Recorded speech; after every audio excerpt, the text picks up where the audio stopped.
সালামু আলাইকুম রহমতুল্লাহ। প্রিয় বন্ধুরা, আজকে আসলে একটি মর্মান্তিক বিষয় নিয়ে আপনাদের সাথে একটু কথা বলার জন্য আসছি। সেটি হচ্ছে বাংলাদেশ যাচ্ছে কোন পথে।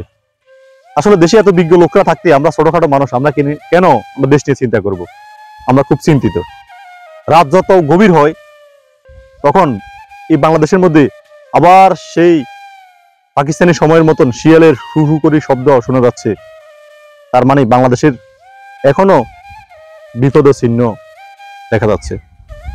আর সকালবেলায় যখন ঘুম ভাঙে আমাদের, তখন আমরা শুনি কারো গরু নেই, কারো বাড়িতে ডাকাতি হয়েছে, কারো লুণ্ঠন হয়েছে, আবার কেউ বা দর্শিত হয়েছে।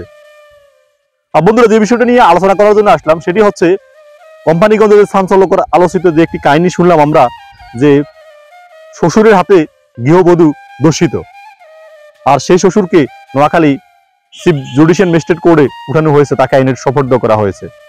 আজকে ঘুম ভাঙার পরে সকালবেলা আমরা দেখলাম তার ঘটনাটি একটু ব্যতিক্রম। সেটি হচ্ছে কিছু কিছু ফেসবুক আইডি থেকে লেখা হচ্ছে যে শ্বশুর পুত্রবধূ একটা টিকটক আইডি ছিল, সে একটু উশৃঙ্খল টাইপের ছিল। তার বিভিন্ন রকম অনৈতিক কাজে শ্বশুরের কাছে যখন বিভিন্ন ধরনের বিচার আসে, তখন যেন পুত্রবধূকে শ্বশুর যেন বাধা দেয় অনৈতিক কাজে, তখনই শ্বশুরকে আটকানোর জন্য বিভিন্ন ধরনের ফাঁদ তৈরি করা হয়, বিভিন্ন ধরনের চক্রান্ত তৈরি করা হয়। আর হয়তোবা সেই চক্রান্তের শিকার শ্বশুর আজকে জেলখানায়। তো আমরা চাচ্ছি বন্ধুরা, যদি শ্বশুর সত্যি দোষী হয় তার শাস্তি কামনা করি, আর যদি এই সিনেমাটিক কাহিনীর জন্য যদি পুত্রবধূ দোষী হয় তাহলে তারা শাস্তি কামনা করি। আমরা এমন কিছু শাস্তি কামনা করি যেন বাংলাদেশে কেউ দর্শন করতে ভয় পায়, আবার কেউ এই দর্শনমূলক এই ধরনের নাটকীয় তৈরি করতে ভয় পায়। তো সেই বিষয়ে আজকে এই ব্লগে চলে আসলাম। আসার কারণ আছে, সেটি হচ্ছে আমার ঘরে একটা মেয়ে আছে, আপনার ঘরে একটা মেয়ে আছে।